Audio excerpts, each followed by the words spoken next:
الحمد لله نحمده ونستعينه ونستغفره ونعوذ بالله من شرور أنفسنا ومن سيئات أعمالنا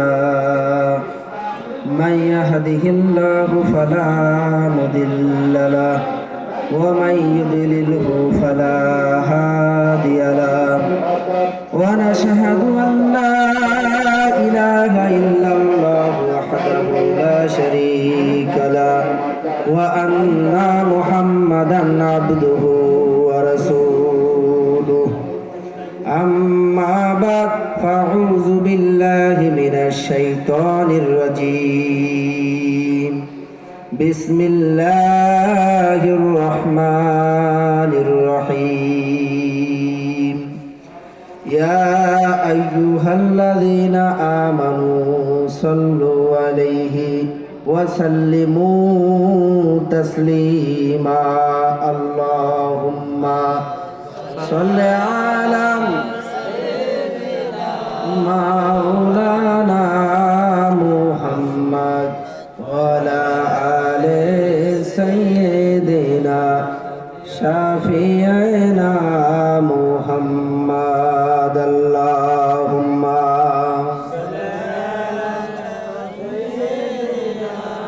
مولانا محمد وعلى آل سيدنا شفيعنا محمد আলহামদুলিল্লাহ যে মহান রব্বুল আলামিন আপনাকে আমাকে এই জান্নাতের বাগানে আসবার বসবার তৌফিক দান করেছেন, এজন্য সকলে শুকরিয়া আদায় করে বলে আলহামদুলিল্লাহ। সেই মহান মানবতার মুক্তির দূত যাকে সৃষ্টি না করলে তামাম পৃথিবী কিছুই সৃষ্টি হতো না, সেই মহামানবের প্রতি দুরূদ ও সালাম পেশ করে বলি সাল্লাল্লাহু আলাইহি ওয়াসাল্লাম। আল্লাহ রাব্বুল আলামিন কোরআনে পাকের ভিতরে বলেছেন, লাইন শাকারতুম লাযিদান্নাকুম ওয়া লাইন কাফারতুম ইন্না আযাবি লাশাদীদ। যদি আমার বান্দা বান্দি আমার নিয়ামত পাওয়ার পরে শুকরিয়া আদায় করে, আমি আল্লাহ রাব্বুল আলামিন তার উপরে আমার নিয়ামতকে আরো বাড়াইয়া দেবো। জোরে বলি সুবহানাল্লাহ। আর যদি নিয়ামত পাওয়ার পরে বান্দা শুকরিয়া আদায় না করে, তো আমি আল্লাহ রাব্বুল আলামিন বান্দার উপরে শক্ত আযাবকে চাপাইয়া দেবো। জোরে বলি নাউযুবিল্লাহ। আমরা সবাই চাই আল্লাহ পাকের নিয়ামতের আশায় বসে থাকি, কথা বলুন ঠিক কিনা? কারণ আমরা অত্যন্ত দুর্বল মানুষ। সবল মানুষ না দুর্বল মানুষ? খলিকাল ইনসানা যায়ীফা। আল্লাহ নিজেই বলে আমি মানুষকে অত্যন্ত দুর্বল করে সৃষ্টি করেছি। কি করেছি? অত্যন্ত দুর্বল করে সৃষ্টি করেছি। তো আমরা দুর্বল মানুষ, আমরা সবল মানুষ না, কি দুর্বল মানুষ। আমাদের অহংকার, হিংসা, হুব্বে জাল, হুব্বে মাল, রিয়া এইসব থাকতে পারে না, কথা বলুন ঠিক কিনা? এইসব কলব থেকে দূর করতে হবে। প্রত্যেকটা মানুষকে আল্লাহ রাব্বুল আলামিন একটি কলব, পরিচ্ছন্ন কলব নিয়ে যেতে বলেছেন। দুনিয়াতে আসার পরে আমাদের কলবের ভিতরে দুনিয়ার নাপাকি, ময়লা, ধুলা, কাদা বালু লেগে নাপাকি হয়ে গিয়েছে, কথা বলুন ঠিক কিনা? এই নাপাকি পরিষ্কার করার জন্য আল্লাহ রাব্বুল আলামিনের জিকির করতে হবে। কি করতে হবে? আল্লাহ রাব্বুল আলামিনের জিকির করতে হবে। ইয়া আইয়ুহাল্লাযীনা আমানু যিকুরুল্লাহা যিকরান কাসীরা ওয়াসাব্বিহুহু বুকরাতাও ওয়া আসীলা। আল্লাহ রাব্বুল আলামিন বলেন, হে আমার ইমানদার বান্দা বান্দিরা, তোমরা বেশি বেশি পরিমাণ আমি আল্লাহর জিকির করো। কার জিকির? আমার আল্লাহর জিকির করলে কলব পরিষ্কার হয়, আল্লাহর ভয় পয়দা হয়। ইয়া আইয়ুহাল্লাযীনা আমানুত্তাকুল্লাহা হাক্কা তুকাতিহি। আল্লাহ রাব্বুল আলামিন বলেন, আমাকে ভয় করো ভয় করার মতন। আল্লাহকে ভয় করতে হবে করার মতন। যদি ভয় না করি, আমরা তো কোথাও আল্লাহর ভয় করি না, করি? যদি ভয় করতাম তাহলে আইল কাটতাম না, কথা বলুন ঠিক কিনা? যদি ভয় করতাম সুদ খাতাম না। যদি আল্লাহকে ভয় করার মতনই করতাম তাহলে কখনো জবান দিয়ে মিথ্যা কথা বলতাম না, কথা বলুন ঠিক কিনা? চতুর্দিকের মিথ্যের ফুলঝুরি নিয়ে বসে আছি আমরা। মিথ্যার মিথ্যা, দুনিয়ার ক্ষমতা লাগবে, টাকা লাগবে, পয়সা লাগবে। যেখানে হক আছে সেখানে বাতিল আছে কি আছে না? কথা বলুন ঠিক কিনা? যেখানেই হক সেখানেই বাতিল। কথা বলুন, যেখানে অন্ধকার সেখানেই আলো। তো আমরা সদা সর্বদা হকের দাওয়াত দেব, হকের পথে থাকব। আল্লাহর নবী যেই দিন কায়েমের কথা বলেছেন সেই দিন কায়েমের কথা বলবো। কথা বলুন ঠিক কিনা? আমার জীবন থাকুক আর না থাকুক, আমার আল্লাহর পথে সত্য কথা বলতে হবে। আমরু বিল মারুফ নাহি আনিল মুনকার, সৎ কাজের আদেশ দাও, অসৎ কাজের নিষেধ করাই লাগবে। যদি না করতে পারি পাক্কা ইমানদার মুমিন মুসলমান হতে পারবো না। মুমিন মুসলমান মুত্তাকিন হতে হলে সত্য কথা বলতে হবে, জবান দিয়ে সদা সর্বদা সত্য কথা বলতে হবে। ক্ষমতার লোভ লালসা অন্তর থেকে দূর করতে হবে। মানুষের গীবত পরনিন্দা পরচর্চা চলছে কি চলছে না এই বাজারে? কথা বলুন ঠিক কিনা? মানুষের সদা সর্বদা নেক আমলের কথা ভুলে গিয়েছে, দুনিয়ায় সদা সর্বদা থাকার চিন্তা নিয়ে একজন আরেকজনকে খুন করছে, হত্যা করছে, গুম করছে, মিথ্যা মামলা দিচ্ছে। এই সমস্ত রাহাজানি অন্ধকার যুগ থেকে আমাদের বের হয়ে আসা লাগবে। কথা বলুন ঠিক কিনা? বের হয়ে আসতে হলে কোথায় যেতে হবে? আমাদের জন্য আমাদের আল্লাহ রাব্বুল আলামিন কিতাব দিয়েছেন। আল্লাহ রাব্বুল আলামিন প্রত্যেকটা মানুষের জীবন বিধান এই আল কোরআন দিয়েছেন। কথা বলুন ঠিক কিনা?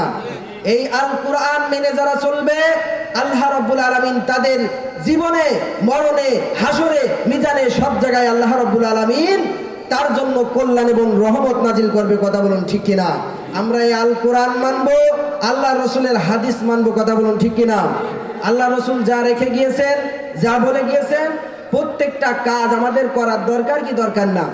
রসুলের মিশন আমরা বাস্তবায়ন করব না থেকে হিন্দুরা করবে নাকি? রসুলের মিশন এ জমিনে আমরা বাস্তবায়ন করব নাকি খ্রিস্টানরা করবে নাকি? তো আপনি আমি ঘুমাই কেন? আপনি আমার রসুলের দিনের দাওয়াতি ইসলাহি বয়ান নামাজের বেলায় আমরা নেই, রোজার বেলায় আমরা নেই, আমরা ইমানদার দাবি করার বেলায় আছি। কথা বলুন ঠিক কিনা? হক ফাঁকি দিলে ইমানদার হওয়া যায় না, মিথ্যে কথা বললে পরিপূর্ণ ইমানদার হওয়া যায় না। কথা বলুন ঠিক কিনা? ইমানদার হতে হলে আল্লাহর ভয় করে চলতে হবে। আল্লাহ যেইভাবে ভয় করতে বলেছে সেইভাবেই ভয় করতে হবে। যদি আল্লাহকে সেইভাবে ভয় না করতে পারি, তোমার আমার জন্য আমার আল্লাহ রাব্বুল আলামিন জাহান্নামের আগুন সৃষ্টি করেছে। এমন জাহান্নামের আগুন আল্লাহ রাসূল সাল্লাল্লাহু আলাইহি ওয়াসাল্লাম বলেন, ওই জাহান্নামের আগুন এত তেজালো, আল্লাহ রাসূল সাল্লাল্লাহু আলাইহি ওয়াসাল্লাম বলেন, কোন মানুষের জাহান্নামের আগুনের যদি কোনো আঁচ লাগে 500 মাইল দূর থেকে জাহান্নামের আগুনের তেজ সে পাইতে পারবে, এত কঠিন হবে। আর যদি কোনো মানুষের গায়ে একটু ছোঁয়া লাগে তার কলিজা পর্যন্ত ভুনা হয়ে যাবে, এত কঠিন আযাব হবে। হাসরে ময়দানে কি হবে আপনার আমার একটু চিন্তা করেন, বালিশের সাথে মাথা দিয়ে একটু চিন্তা করিয়েন। আজকে যারা আজকে দিনের কায়েম করার জন্য এই মাহফিল কায়েম করলো, এত কষ্ট করে এত দুঃখ করে মানুষের মাঝে দাওয়াত দিয়েও যদি ময়দানে মানুষ না থাকে, এই গ্রামটা পুরো মুসলমানদের গ্রাম, অর্থ এলাকাটা মুসলমানদের, অথচ মুসলমানরা দোকানের আড্ডায় বসে আছে, অথচ মুসলমানেরা নিজের দুনিয়ার কাজ নিয়ে ব্যস্ত আছে, অথচ এই ময়দানে এসে বসার সাথে সাথেই আল্লাহ রাব্বুল আলামিন ওই বান্দার আমলনামা থেকে সমস্ত সগীরা গুনাহ মাফ করে দেবে। জোরে বলি সুবহানাল্লাহ। কোন আশায় দুনিয়ায় বুক ভাসাইলা, এই দুনিয়ায় তো কাউকে থাকতে দিবে না। যতই চিন্তা করো, যতই তালবাহানা করো, এই দুনিয়া থাকার জায়গা নয়। যার থাকার দরকার ছিল সেই থাকতে পারে নাই, তুমিও থাকতে পারবো না, আমিও থাকতে পারবো না।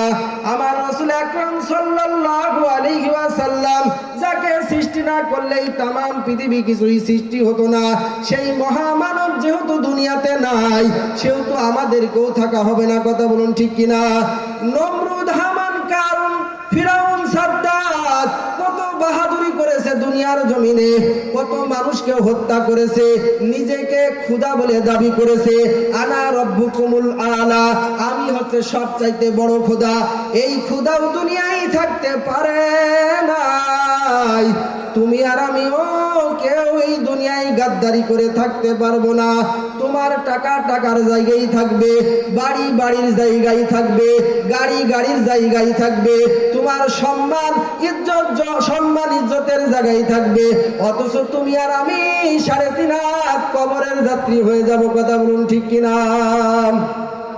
আমাকে আর কেউ বলবে না ঐতিহাসিক গোড়ার মসজিদের ইমাম সাহেব, মাদ্রাসার শিক্ষক সাহেব, ও হাফেজ সাহেব, ও আলেম সাহেব, এমন ভাবে কেউ আর দুনিয়াতে ডাকবে না। সবাই বলবে উনি এখন লাশ। কথা বলুন ঠিক কিনা? এই জন্য মরণ যেহেতু লাগবে, আসবি জানা কালবি জানা, কবর আখের ঠিকানা, কুই আগে কুই পিছে রওয়ানা। ওই কবরে রওনা করতেই হবে। যতই তালবাহানা করি দুনিয়াতে আমাকে রাখবে না, আপনি থাকতে পারবেন না, আমিও থাকতে পারবো না। যেহেতু বাস্তব মেনে নিতেই হবে। যতই আশা বান্ধি না কেন দুনিয়ার মধ্যে, কোনো আশায় আমি ফুল সাকসেসফুল হতে পারবো না। এজন্য আসুন ময়দানের মধ্যে বসে যান, আর বাড়িতে এদিকে ওদিকে হেলাই ফেলাই কাটায়েন না। এই কোরআনী মজলিস কত দামি মজলিস। এই মজলিসে এসে বসার পরেই আল্লাহ গুনাহ মাফ করে দেয়। এত সুন্দর ভাগ্য। কালকের দিনকে এই ময়দানে আর গুনাহ মাফ হবে নাকি? আজকে বসলেই গুনাহ মাফ, কিন্তু কালকে এসে সারাদিন বসে থাকলেও কি গুনাহ মাফ হবে? যেহেতু গুনাহ মাফের সুযোগ আল্লাহ দিয়েছে, সেহেতু এখন আর বাড়ি বসে থাকেন না। সবাই যে পর্যন্ত মাইকের আওয়াজ যায়, আমার এই দাওয়াত কবুল করে সবাই ময়দানে চলে আসুন। আজকে যে আলেমরা আসছেন, দেশ বরণ্য বড় বড় আলেমের তাজ, তাদের মাদ্রাসার থেকে আমাদের মতন নগণ্য ছাত্র তৈরি হয়। এই সমস্ত আলেমদের বক্তব্য শুনলে তাদের চোখের নজরে পড়লেও আল্লাহ রাব্বুল আলামিন মাফ করে দিতে পারে। কথা বলুন ঠিক কিনা?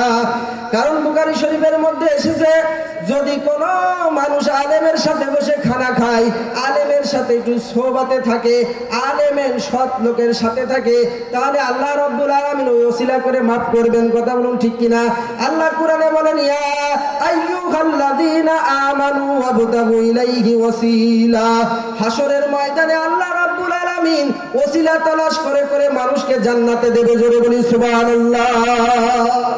ওসিলা লাগবে কি লাগবে না? অবশ্যই ওসিলা লাগবে। এজন্য ভালো মানুষের সোহবাতে যাওয়া লাগবে কি লাগবে না? ওয়াকুনু মা'আস সাদিকিন। যারা সত্য কথা বলে, যারা সদা সর্বদা আল্লাহর কলবের ভয় নিয়ে চলে, আল্লাহকে ভয় করে, রসুলের আদর্শ মানে, এই সমস্ত লোকের সাথে পাশে থাকা লাগবে কি লাগবে না?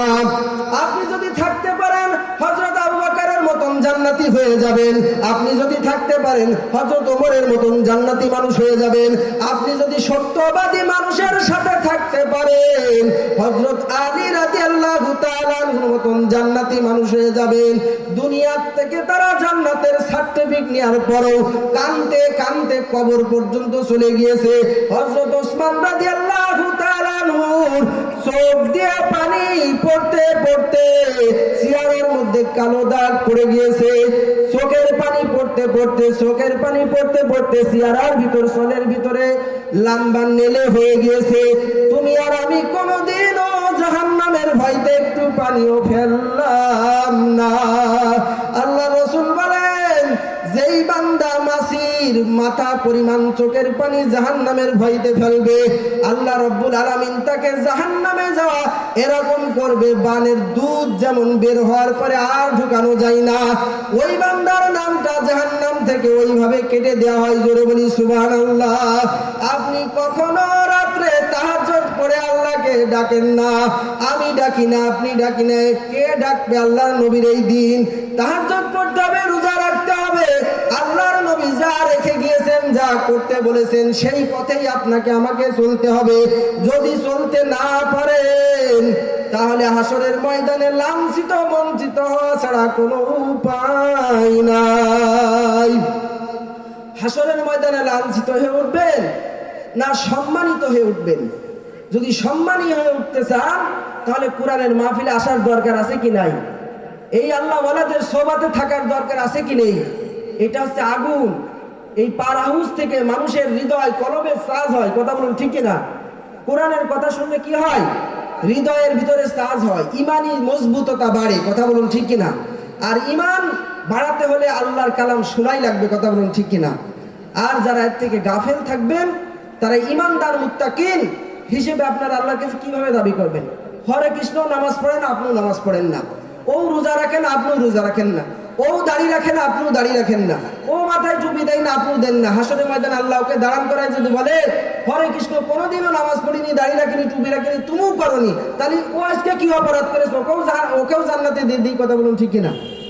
তো ওকে যদি দাঁড়ান করে আপনার আমার কাছে প্রশ্ন করে কোনো উপায় আছে? তো আসুন আল্লাহ রসুলের সুন্নত মানতে হবে, আল্লাহ রসুল যা রেখে গিয়েছেন তাই বাস্তবায়ন করতে হবে, কথা বলুন ঠিক কিনা? আল্লাহ আপনাকে আমাকে সহি পথের থেকে ঈমান আমলের সাথে যেন নেক আমল করে আল্লাহর কাছে মাপ নিয়ে দুনিয়াতে কানতে কানতে যেন কবর যেতে পারি, সেই তৌফিক দান করুন। সকলে বলে আমিন। আপনিও আমল করতে পারেন, আমিও যাতে আমল করতে পারি, আমার জন্য আপনারা দোয়া করবেন। আপনাদের জন্য আমার অন্তর থেকে অনেক দোয়া রইল। ওয়া আখিরি দাওয়ানা আলহামদুলিল্লাহি রাব্বিল আলামিন। মাশাআল্লাহ।